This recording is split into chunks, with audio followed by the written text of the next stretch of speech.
Welcome back to my YouTube channel. അപ്പോൾ ഇന്നത്തെ video എന്ന് പറയുന്നത് ഒരു ഗിഫ്റ്റ് മേക്കിംഗ് വീഡിയോ ആണ്. അപ്പോൾ ഇത് എൻ്റെ ഫ്രണ്ടിക്ക് കൊടുക്കാൻ വേണ്ടി വെച്ചത്. പക്ഷെ ഞാനിത് ഉണ്ടാക്കി കഴിഞ്ഞു. പക്ഷേ ഞാൻ ആ വീഡിയോ ഇട്ടപ്പോൾ നെറ്റ് സ്ലോ ആയി ആ വീഡിയോ പോയി. അതുകൊണ്ട് ഞാൻ ഈ വീഡിയോ നിങ്ങൾക്ക് കാണിച്ചു തരാം. അപ്പോൾ ഞാൻ ഫസ്റ്റ് ഫ്രണ്ട്സ് അങ്ങനെയൊക്കെ കുറച്ച് കലാപരമൊക്കെ കാണിച്ചത് ഐസ്ക്രീം ഡപ്പയാണ്. അങ്ങനെ അതിൻ്റെ ഉള്ളിൽ ഞാൻ വെച്ചിട്ടുണ്ട്.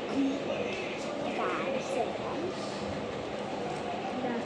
അങ്ങനെയൊക്കെ എഴുതിയിട്ട് ഞാൻ കാണിക്കുന്നില്ലാത്ത കൈസാലും ഉള്ളിൽ ഞാനൊരു ക്യാൻവാസ് വെച്ചിട്ടുണ്ട്.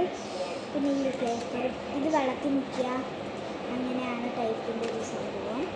പിന്നെ ഒരു പേപ്പറും പിന്നെ ഒരു പേപ്പറും കൂടി ഇത്ര സാധനങ്ങളാണ് ഞാൻ ഇതിനകത്ത് വെച്ചത്. കുറച്ചും കൂടി സാധനങ്ങൾ വെച്ചത് അതിന് മുമ്പ് ഇത് കുറച്ച് ബുദ്ധിമുട്ടില്ല. ഇനി റിബണൊന്ന് കട്ടട്ടെ, ഒന്ന് കട്ടാവട്ടെ. കുനാക്ക ഇടുക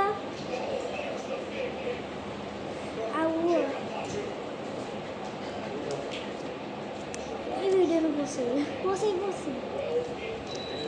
ഞാൻ ഈ സാധനങ്ങളൊക്കെ മാറ്റിയിട്ട് ഇതേപോലത്തെ ഇതൊക്കെ ഫസ്റ്റ് കുറച്ചായിട്ട് ഓരോ സ്ഥലത്ത് കുറച്ചും കൂടി നമുക്ക് അതായത് കുറച്ച് ഫ്രണ്ടിലേക്ക് അത്രയും കട്ട് ചെയ്തിട്ട് അപ്പോൾ പിന്നെ ഒരു ഇത്ര കാര്യം ഇത്ര പിക്കിയായി അത്ര മതി. നമുക്കത് കട്ട് ചെയ്യാം. വീട്ടിലത്തെ സാധനങ്ങൾ അറിയണമെങ്കിൽ ഇനി നമുക്ക് ഈ റിബൺ വെച്ചിട്ടൊന്ന് കട്ട് ചെയ്യാം. അപ്പോൾ നമുക്ക് റിബണിൻ്റെ സൈസ് നോക്കാം. ഈ പെട്ടിക്ക് പറ്റുന്ന അത്രക്കല്ലേ നമുക്ക് റിബൺ വെക്കാൻ പറ്റുമോ അല്ലേ?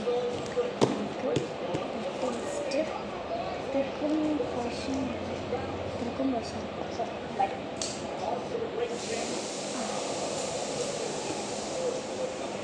കുറഞ്ഞു പോയി ഗൈസ്. അപ്പോൾ ഇത് നമുക്ക് ഏറ്റവും അടിയിൽ വെക്കാം. അത് ഫസ്റ്റ് ലാസ്റ്റ് വെക്കാം. നമുക്ക് ഇട്ട് കാട്ടത്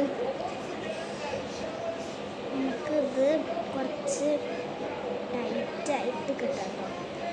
കുറച്ചധികം ടൈറ്റിൽ കിട്ടും. നമ്മുടെ ഗിഫ്റ്റ് ചെയ്ത്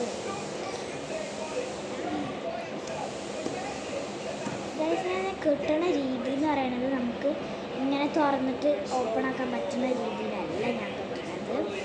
മറ്റേ നമ്മൾ ഈ റിബൺ പൊട്ടിക്കണം, എന്നാലേ ഇത് തുറക്കാൻ കഴിയും. അങ്ങനത്തെ രീതിയിലാണ് ഇത് വെച്ചിട്ടുള്ളത്.